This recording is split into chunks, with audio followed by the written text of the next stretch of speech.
I want to show you, this isn't all the quotes from Derek Sprague, the CEO of the PGA of America, but I want to show you this quote board that we put together from comments that he made.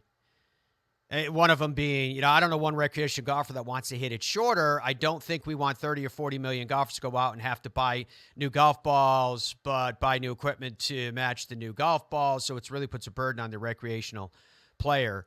He basically had a whole series of quotes where he said, and I'm paraphrasing, the PGA of America was not involved enough in the decision to roll back golf ball technology. So, and we could take this in bits and pieces because I could see the sides aligning on this right now. I saw comments from some people on the network side, of course, who are partners with the USGA, and the first thing that gets done is you attack everybody's motivation. So you attempt to discredit their opinion by attacking the motivation behind it. Who their sponsors are, who they're aligned with, etc. When there is no entity in the game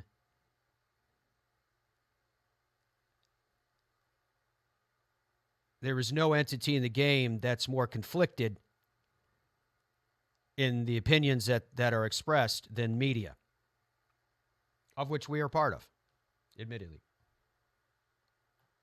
So to try to provide some balance to this thing, the USGA and the R&A came out and said that for the good of the game, looking forward 30, 40, 50 years, that they wanted to roll back the technology. The pace of technology was such that the engineers are so good, and they are, that they have affected at the highest levels more and more and more and more distance. Concern being that classic golf courses will become, if they're not already, in some specific cases, obsolete because of the distances that the best in the world are hitting the golf ball. The best in the world because of their athletic ability, because of the better agronomy, because of better training and understanding of dynamics such as spin rates, angles of attacks, etc., are able to dial in their game to such an extent that they're able to fully affect the symphony of technology and equipment such that they can do extraordinary things with it. And the argument that at the current pace that it is going, that it's a question of not only sustainability in terms of the use of current golf courses, but also a question of a test of a full array of a player's ability, because hitting a 5-iron into a green is different than hitting a wedge. All of those concerns have great merit. I support the USGA and the R&A's efforts looking forward decades from now to say, nah, you gotta slow this down a little bit. When the proposal came out, it said that it wasn't going to affect the recreational golfer. It was only going to be for elite competitions. Well, in their period in which they had open discussions, it switched from being only for the elite to being for everyone. Now, the presumption is in the marketplace on our side that commercial interest came to fore in that, in going, no, we need recreational golfers to be aspirational in terms of what equipment they play. And if they're playing a different piece of equipment than the best of the best, we need them all playing the same thing. That argument has morphed into an argument of saying we don't want bifurcation, which I think is, personally, I think that's an excuse, because how you define, remember, this is a local rule, proposed local rule, how you define bifurcation, then it already exists. because the best players in the world right now, by and large, aren't using the equipment that everyone else is using. And if you are one of the everyone else and you want to use the best equipment of the best players in the world, you can do that now, and you could do it under the new proposal. There's nothing stopping you from using a golf ball that would be designed for an elite player that goes a shorter distance, and you want to test yourself against that standard. The problem that I personally have with it, where my divide comes with the philosophy of the governing bodies, which I've said time and time and time and time again, I support their objectives, their long-term objectives to slow down technology. But I don't support it for the recreational player. I don't see why the recreational player has to sacrifice a player that is already tremendously challenged off the tee. If you look at the average handicap, and bear in mind that most people who play golf don't have a handicap, so they fall somewhere presumably higher than the average. But the average is 15. That average very quickly drops below 200 yards. How much more are we going to penalize that golfer because of the distances that the best in the world are hitting their golf ball? Why do we have to acquiesce to the commercial concerns in saying, no, the average guy has to pay their fair share? Why? The game at the recreational level is booming, but everyone that comes into the game will sit back and scratch your head and go, man, this game is tough. Okay, well, we're going to make it tougher for you because of how far so-and-so hits the ball. But wait a minute, I'm struggling to get home in 2 on most of the par 4s. Yeah, we know that, but still. So there's the problem with it, and this is where people on social media, if I ever say anything about it, they'll come back and go, what are you talking about? The average player is not going to be impacted at all. It's only going to impact the best players. And I scratch my head when I hear that, because that's somebody else reading off a cue sheet of a press release instead of asking the questions, how does that make sense with physics? How does that really make sense? If you have a slower club head speed and you're going to smash your club head into the back of a slower golf ball, how is that going to equate to the same or more or whatever that's being put out there? So my first reaction is more testing is what really needs to be done. I get that Martin Slumbers was a powerful personality. The most recently, he was the most recent CEO of the R&A. He's left, and I get that he was a powerful personality. I get that this was a high agenda of his. I understand that, and I respect that too. That he really felt like this was an initiative that needed to be taken up on the game's behalf, and I don't disagree with him. I mean, I'm involved in all the technology all the time. You guys know it. And I won't deny either that I love it. I think it's fantastic. It's incredible to me, the ingenuity of the people that design golf equipment. But I also don't have a problem with saying, well, let's just slow it down a little bit. For elite competitions, let's make the guardrails a little bit tighter. I don't see anything wrong with that. The game of golf has evolved and gotten better, and the equipment's gotten better, and the players have gotten longer through its entire existence. Well, so too, in fairness, have the constraints on what equipment can do and can't do. It hadn't got as tight as it could have gotten and should have gotten. And again, the two people that govern that are the R&A and the USGA. And they'll admit that to you. They'll say, yeah, we know. We know we left it open. The horse got out of the barn.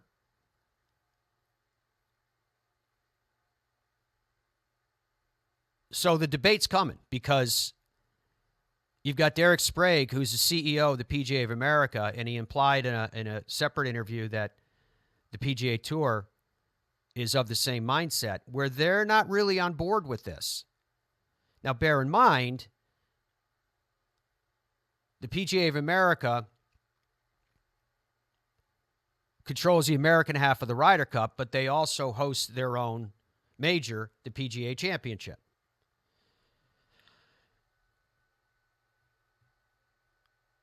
All right, so if you had the Open, the U.S. Open, and the Masters all using a reduced distance golf ball, and then you'd have the PGA maybe not using one, that would be a little odd. The PGA Tour is their own league. They can do whatever they want. If they want to say, yeah, we're not adopting a local rule, they can do it. They have that power. So an edict by golf's governing bodies doesn't mean that it's going to happen. The PGA of America, which represents the 30,000 PGA professionals at the local clubs,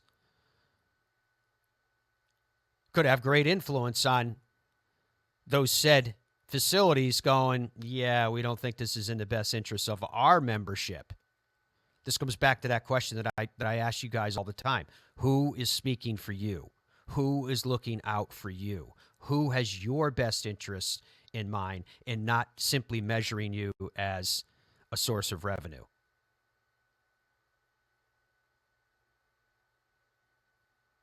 So it's complicated. And the interesting thing about it is that with Derek speaking up the way that he did as the incoming CEO, bear in mind, Derek is a PGA professional. He's a former president of the organization. Now he's the CEO. Really unique path. And I'm very proud of him with what he's accomplished and what he's doing. I'm proud whenever somebody has the courage on that forum to publicly say something that's outside of the back room.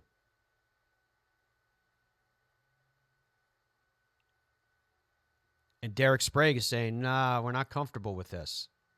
Now, my interpretation in the full context of his words is that it appears as though they're against it altogether. And that may be unfair for me to come to that conclusion. Maybe they're okay with it, as is my perspective, to say, no, it's an ongoing concern. Just start to rein in the parameters a little bit, not as much as being proposed, because it would basically make illegal essentially every premium golf ball that's out there right now. Every one.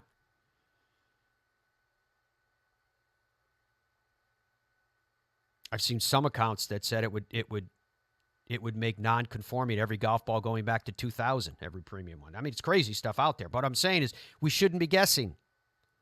We shouldn't be sitting here talking about speculation. How much is the new golf ball going to impact slower swing players on the PGA Tour? Maybe you hear that and you go, who cares? Everyone digs the long ball. Well, the longest hitters are still going to be the longest hitters by far, but they may have now an unfair proportion because physics, the greater inbound the force, the greater outbound velocity. Again, I have this funny thing where I kind of feel like, the top players in the world, no matter what the obstacle is, they're going to figure it out. But how are we approaching something from a philosophical standpoint? Fine. But how are we approaching it without any science behind it that we're aware of, that we've seen?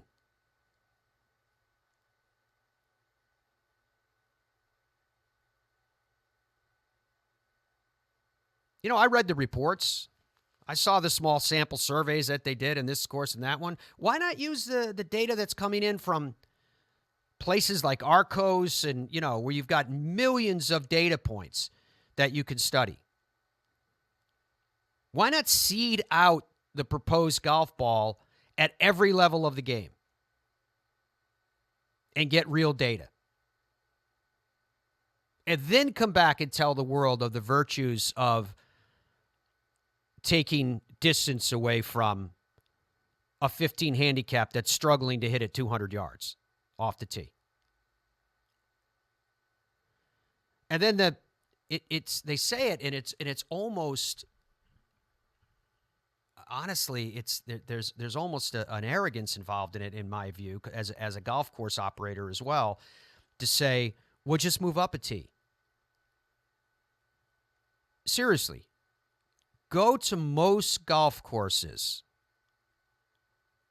right? The 14,000 facilities and the 16,000 plus golf courses. Go to most of them and go to the regular tee, the men's regular tee, and see if there's room. It will be on some, but not all. I'm dead serious. Do this on your own, or think about it where you play, because I realize it's wintertime and a lot of golf courses are covered in snow and ice right now. But think about it for a second. For the claims that are made of how much yardage the average golfer would lose, which generally they're going to tell you about 15 yards. Or 15, is it feet? Yeah, 15, 20 feet. So say 5 yards. Okay. First of all, that's a lot. If we were on the other side talking about you gaining that much distance off the tee, you'd be clicking your heels together. But somehow when we talk about it as losing that much distance, the way it's being projected from the PR standpoint is to say, yeah, well, it's just, we can all live with that. Just move the tee up. Okay, seriously, do what I'm asking you to do. I'm not trying to make an argument here. I'm seriously saying, think about it for a second. See if there's room. Right? And if you find room, if you find that much space on the average tee box, on the average golf course in the USA, okay, great. I can tell you it's not all of them, but okay, great. Now do the same thing on the women's tee box, because in this conversation, everybody's forgetting about the women. The average distance for the average women is 156 yards. Their tee boxes are already in the wrong place. Now tell me if you've got that same distance in front of their tees. I already know the answer. They don't. Because for the vast majority of golf courses, the women tees were an afterthought to begin with. So one of the arguments that you'll hear with this whole thing is you'll hear about the environmental sustainability argument. Right? And that argument is if distance continued at its current rate at an elite level, then golf courses would have to be built to, say, 8,000 yards or more. That's true. That's true. The problem is the way information can be taken and used to manipulate discussions. The presumption that those 16,000 golf courses all need to be built to a standard for elite competitions is ridiculous. So the argument that a rollback in the current technology, I'm for a slowdown of technology moving forward. I'm against taking it backwards on a recreational level. So the arguments that somehow a golf operator, and remember, I have that expertise in having done that. I lived that life. It's not theory to me. I wasn't sitting on a committee or a board. I actually did it. So the theory that somehow the rollback of the golf ball will require us to cut less grass or to use, more importantly, less water doesn't make any sense. It just doesn't make any sense.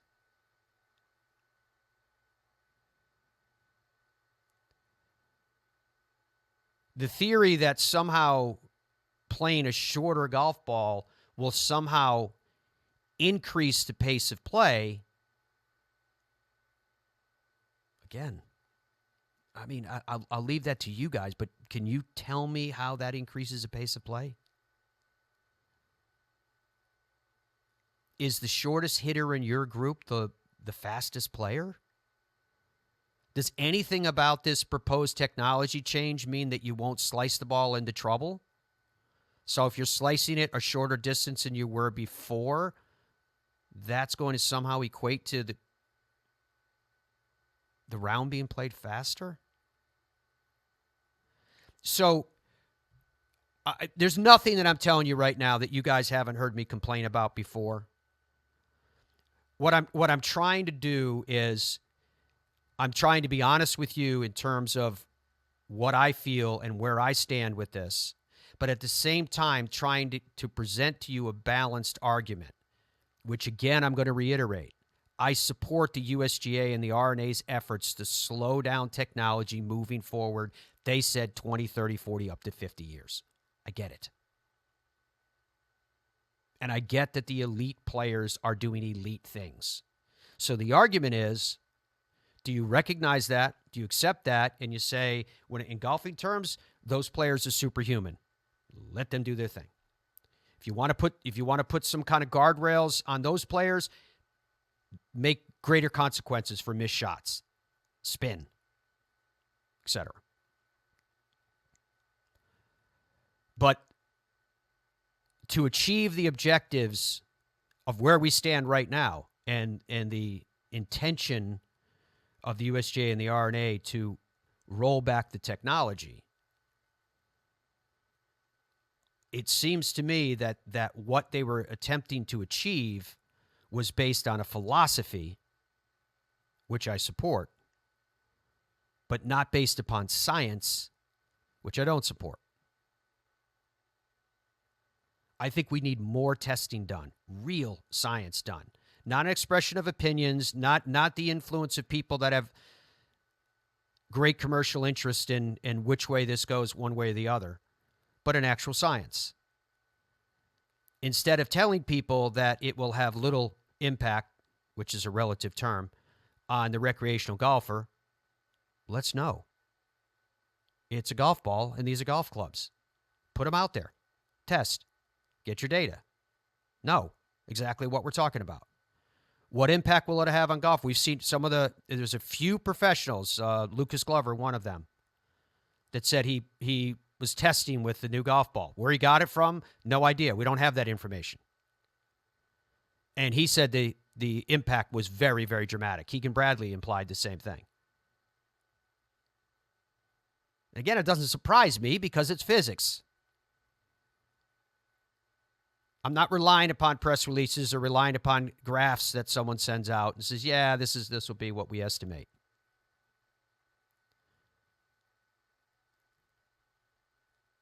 Get the data.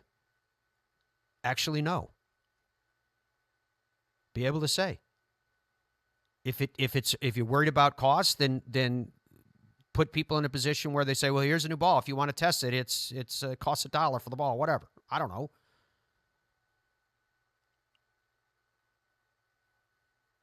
But I don't think this thing is over, and it as it's currently structured, I don't think it's good for the game.